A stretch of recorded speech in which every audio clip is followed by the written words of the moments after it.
Hello everybody, welcome back to the channel. So in this video, we are going to be revolving around Chiesa, Kessie, and João Felix. There's been a lot that has been going on in Barcelona, and especially with João Felix, because things are evolving, which is why, again, we are going to be talking about him in this video. So it does say here, according to Cat Radio, that Barcelona and Atletico Madrid are in official talks about a loan with a purchase option for João Felix. Barcelona are working to sign João Felix on loan with a buy option, but Atletico Madrid want Barcelona, to pay his entire 28 million euro cost for the year plus his salary. Atletico Madrid also said to Barcelona that they're also willing to receive either Ferran Torres or Kessie in a swap deal to make it easier for Barcelona, because we know that Barcelona do want to let go of some players in the squad, right? Like players like Kessie, Ferran Torres are not really needed as much as they used to be. So here are going to be the final conditions coming from Atletico Madrid for the João Felix operation. Barcelona would have to pay the player's salary like we discussed during the loan, and point number two, they would be open to receive Ferran Torres or Kessie in a swap deal. So the talks are real. Like, this is actually going on, and it's quite clear that Barcelona are trying to figure out some formulas on how they could bring João Felix in if Xavi ever does say, hey, I want João to be a priority for the club. And so they're preparing for that type of possibility, which is why they do have some sort of plan on the table. And to be very honest, I think that they should send Kessie the other way. Give Kessie to Atletico Madrid, because I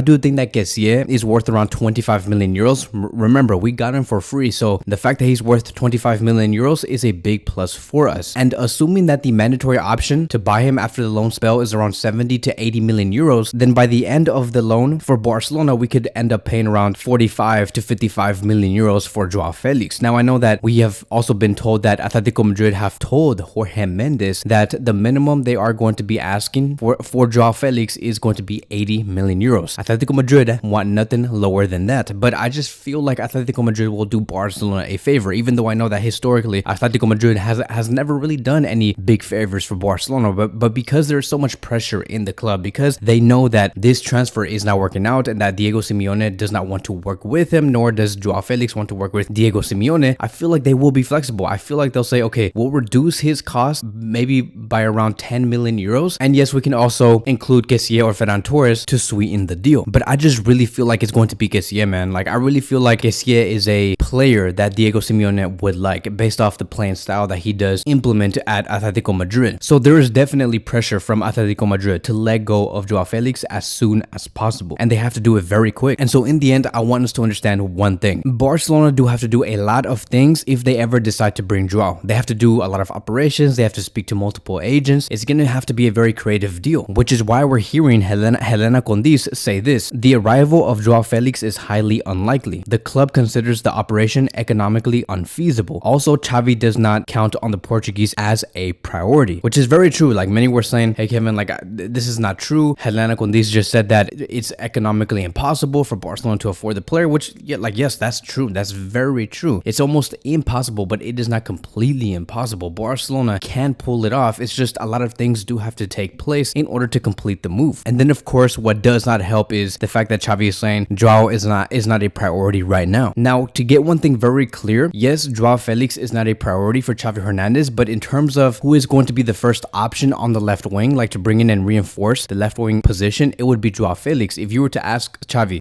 what position has the highest priority, it is the right back position. I think that Xavi Hernandez is thinking about bringing in a strong right back, and that could be Cancelo. And I think that after Barcelona do bring in Cancelo, then Xavi would say, okay, our next priority would be to reinforce our left wing position, because I want competition for Ansu Fati and maybe Abde if he does stay. And the first option for me on the left wing would be João Felix. So it's going to be very hard for this deal to go through. I think that it would be worth it if João Felix is committed to Barcelona, but it's going to be very, very difficult. And honestly, I have no idea what is the opinion from Xavi on how he views João Felix, because we know that João Felix is a good player, but maybe Xavi is saying, hey, look, like, yes, I also understand that he's a good player, but I don't really like his attitude. And especially when he is on the pitch and he doesn't have the ball and the other players are trying to run for the ball and trying to take away the ball, João Felix doesn't do anything off of the ball. He's not aggressive. He doesn't like taking away the ball. He doesn't like pressuring. He doesn't like intercepting. He just waits there. He's a little lazy, and he just counts on his teammates to find the ball for him. And you and me know this, right? So, like, at Barcelona, every player must run. Every player must defend. Every player needs to take away the ball within a span of 4 to 5 seconds. That is like our motto in this club. And if João Felix doesn't want to do that because he's for some whatever reason, right? He's just lazy and doesn't want to do that, and he makes his teammates work for the ball, then then João Felix would not be welcomed at this club at all. And Xavi would say, like, yes, he's good technically, he has great talent, but if he doesn't want to work hard, I don't want to bring him in. I want players who